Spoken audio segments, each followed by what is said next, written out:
C'est l'heure de la revue de presse internationale de France 24 avec Myriam Amellal. Bonjour Myriam. Bonjour Philomène. La journée internationale de la femme a pris beaucoup de place dans la presse internationale ce matin. On n'y échappe pas non plus. Dans la presse internationale, on parle beaucoup de la journée de la femme. Vous allez voir que les préoccupations, Philomène, ne sont pas les mêmes que dans la presse française où on parle d'égalité salariale, de parité politique.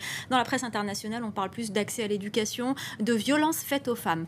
On va commencer par le quotidien El Hayat qui parle des pays touchés par les printemps arabes. Il y a un coup de projecteur sur ces pays parce que paradoxalement, il y a eu une avancée, mais il y a aussi un recul avec une montée de l'intégrisme et avec les violences faites aux femmes. Ce qu'on voit sur l'image, c'est cette image violette, cette main, c'est une campagne lancée dans ces pays, la Tunisie, le Yémen, le Maroc, l'Égypte, pour lutter contre les violences faites aux femmes.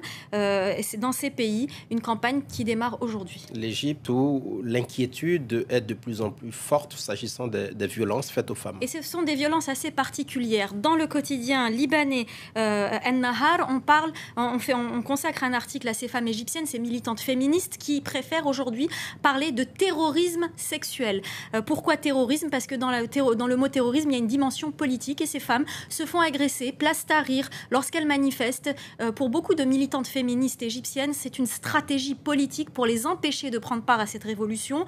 Donc, elles ont décidé, à partir d'aujourd'hui, d'appeler ces violences un terrorisme sexuel. Et on leur donne la parole dans cet article et on apprend qu'elles se battent de plus en plus. Et elles appellent surtout à ne pas céder à cette peur, puisque dans le mot terrorisme, il y a aussi une dimension de psychose, à cette peur qui les empêcherait de militer. Et il n'y a pas qu'en Égypte que les femmes ont peur.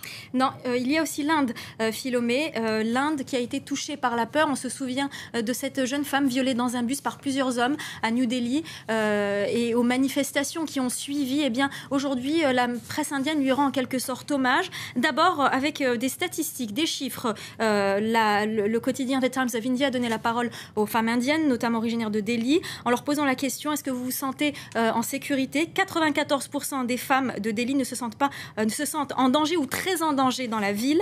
96% d'entre elles ont peur à la tombée de la nuit. C'est énorme. Autre chiffre significatif, peut-être qui pourrait faire sourire, mais qui en dit long: 70% des femmes indiennes disent s'occuper seules des tâches ménagères. Et le combat de ces jeunes femmes a beaucoup sensibilisé l'opinion internationale. Ce matin, le secrétaire d'État américain John Kerry leur rend hommage. Oui, dans le quotidien toujours The Times of India, il leur rend hommage. Il parle de cette jeune femme, Nir Bahai, cette femme dont on parlait il y a quelques instants, qui a été violée dans un bus et qui est décédée. Il parle également de Malala, cette jeune pakistanaise qui se bat pour l'accès à l'éducation, qui a été victime d'un attentat des talibans. Il dit que leur courage l'a inspiré. Il parle également de sa propre expérience. Il est père de 2 filles et il n'imagine pas la douleur de ses parents qui voient leur fille souffrir ou mourir, comme c'est le cas de cette jeune indienne. Une note positive tout de même, Myriam Amellal. Elle concerne particulièrement les femmes policières en Algérie. Elles sont de plus en plus visibles sur le terrain. Alors, je ne sais pas si c'est une bonne nouvelle pour les femmes policières. En tout cas, elles disent que c'est une bonne nouvelle.